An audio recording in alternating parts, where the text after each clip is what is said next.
This week in Gaza, the ceasefire between Israel and Hamas is again under strain. Continued Israeli strikes drew criticism yesterday from the head of the U.S.-backed Board of Peace. And this week, even the simple joy of flying a kite sparked fear on both sides of the border. Nick Schifrin is back with a look at ordinary life in Gaza under still extraordinary circumstances. For a moment, it could be anywhere in the world. Two young surfers beckoning the call of the waves. In Gaza, where much of life is war, the Mediterranean offers a place to breathe and escape. Where 19-year-old Ibrahim Ol Astof and 18-year-old Khalil Abu Jayab can feel alive. There's nothing to give you hope here except the ocean. If there was no sea in Gaza, there would be no life. But life finds a way with the help of dreams. They want to surf professionally, chase swells beyond these blockaded shores. We surf because it allows us to feel a sense of freedom and gives us time to forget all our struggles. On the board, it's not all struggle. There's a little bit of showing off. The boards are older than they are. Israel has banned Gaza from importing surfboards for nearly 20 years. But in this moment, all that matters is the ride. There's a notion from people outside Gaza that we don't like joy or peace, but that's just not true.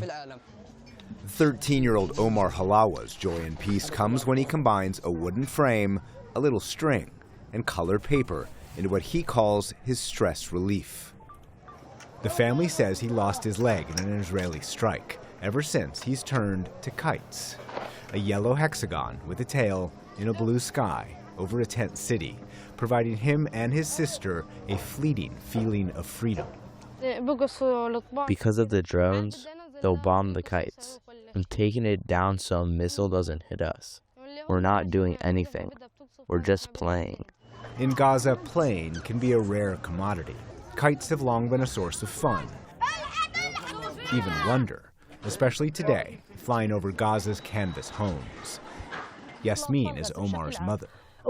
After Omar was injured, he began flying kites. He would make the kites, fly them, and wish he was like a kite flying in the sky and going wherever he wants to go after losing his leg. But kites have also been used in fiery protest.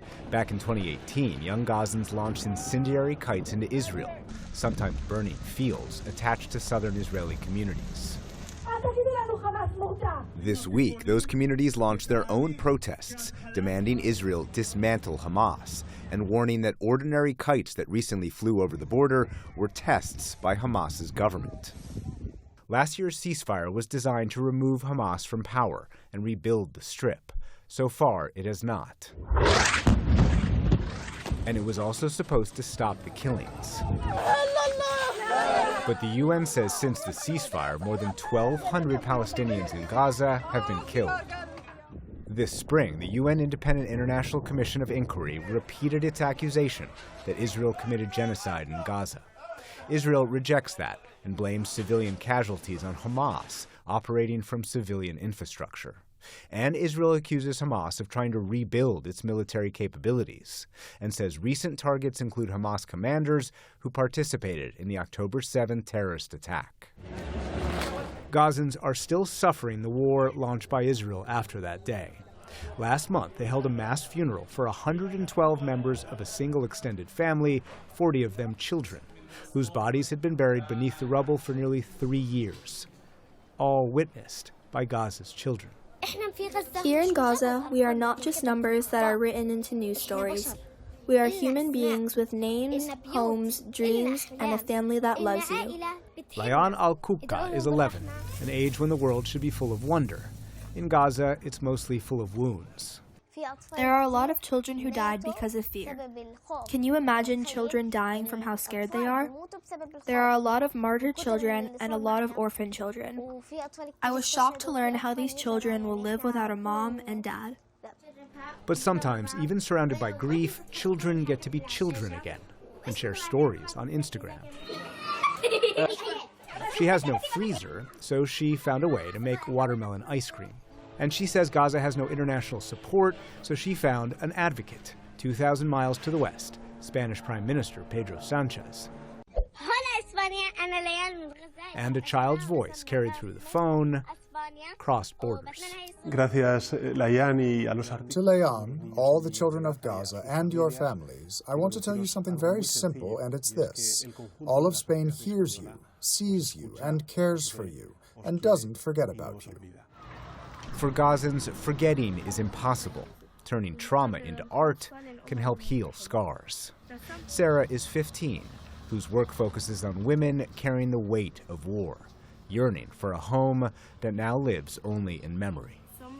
I went to Beit Lahia a while ago and tried to get to my house, but it was completely gone. I wasn't able to reach it. I wasn't even able to sense home anymore. There were no humans, no life. There's no hope that it will ever go back to what it was. 26-year-old Noura Al-Qasasa feels like she paints to survive. Her work's been displayed in Britain, Turkey, and even the U.S. This one is between life and death. I used red, black, and white because we didn't know if we were even living or not. This is a pigeon with a target on it because we are all targets. And it also shows our stolen freedom.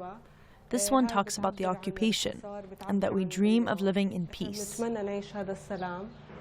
Peace might be out of reach, but art can help the traumatized cope. And stealing moments of joy can help the healing. For the PBS News Hour, I'm Schifrin.